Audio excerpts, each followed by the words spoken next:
let's look at web controls. WC underscore in our list here of files. This is going to be the web controls. We can open that. We have two here. This is a code behind, but we'll take a look at that anyway, just to show you what it does, and then we'll talk about the code behind in the upcoming videos. So we have a calendar control here. This is a web control. Let's look at the source here. So in the source, what we're doing is, you can get the idea that we didn't have to specify anything here, because this gives us the ability to work with whatever we want here in the embedded area here. We can do different languages if we wanted to. It's always better to just stick with the same language. We didn't specify the language here, of course, but stick with the same language. You don't want to get into those problems. Anyway, so date selected is going to be the event that we're going to worry about. Anytime you see object S, event args E, we're talking about an event. So you get the idea that this is going to be what we need to put here as far as our code is concerned at the top. Anything we need to put there, it's going to get taken care of on the server side and parsed and worked on, things like that. Void means we're just not returning any return from this method here. So date selected is the event obviously triggered with the calendar control.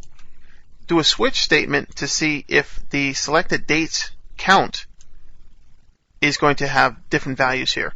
If we didn't select anything, then the label is going to be dynamically changed to no dates are currently selected. A 1 means that you selected a particular day, a date. So we're going to grab the calendar control dot selected date dot to short date string. That's going to bring a string of date in a short way. And you can look up the calendar control to see more features that it has available to it. If you selected the counts within your selection of 7 days, for example, then it's going to start and give you the information about the starting week. And we're going to get the selected date again.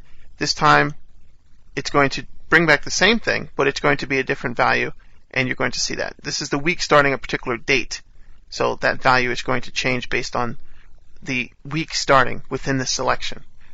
And then the month, we're going to grab a particular month, and this is all changing the label.text.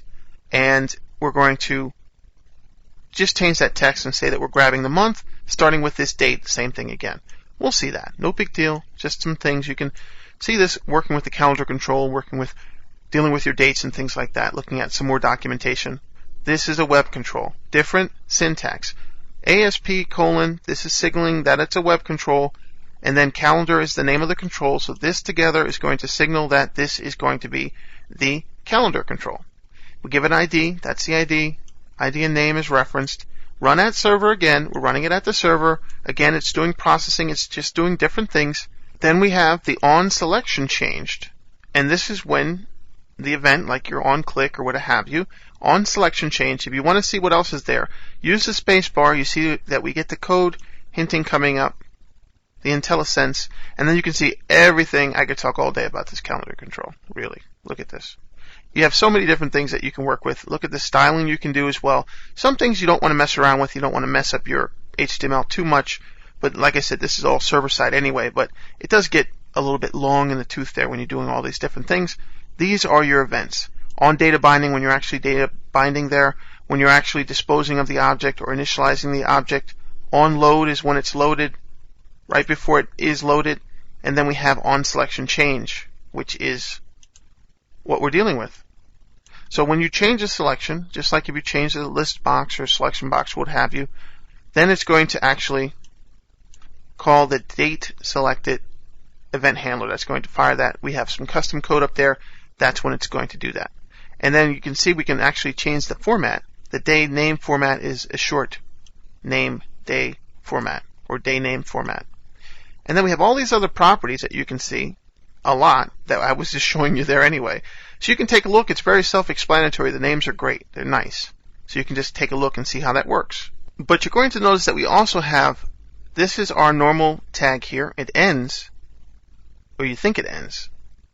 And what you're dealing with here, if you take a peek over, you can see that these actually are going to be a part of the opening tag. These are attributes here that are part of the opening tag. We still have a closing tag down here. And within that, we have additional styling. You see, we have a today's style, selection style. When you select something, next previous style, all different types of styles that are going to deal with this control. You really want to take a look at the help for this, but this is giving you the best overview of it. And you're going to be able to manipulate the different styles of how they look. And then you close out that tag. and that's going to really style everything up. Now you can see that you just have that, you have nothing else. This is going to generate straight HTML, and we'll see what that looks like. And then that label at the bottom, run that server again. So ASP:label, and then I just have another calendar control that's really default with nothing. So you can see a plain vanilla calendar control. No events, nothing. So we'll save, view design, we'll just view this in the browser.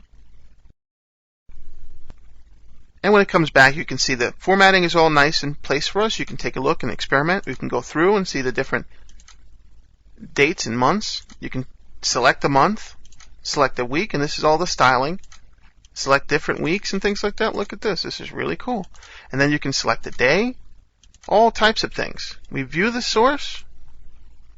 There's our familiar view state. Well, pretty long. That's not bad. It can be a lot worse. We have JavaScript that's doing a do post back that's added to the page here. This is some boilerplate standard code that's added. And as we go down, you can see that we're getting straight HTML that's generated for a calendar. And you can take a look at the style and what's happening. It's adding a lot of style properties here. Maybe you want to roll your own calendar control. But you're also seeing that when you start to click in there, then you have to do this __ do post back, and then it's going to give some properties here. That's all going to do this behind the scenes. You didn't even have to worry about it. It's going to make some selections here. Internal things that's going on here. You want to just take a look at what it's doing. You can just leave it alone. It works. It's coming back to the same page. You can manipulate things as you need to with the other events that you can worry about. And this is just boilerplate. This is basically going to do certain things for Microsoft for Navigator, and it's basically going to get this event target and parse it and figure out what it's doing and submit it based on what it needs to do to send back to the server.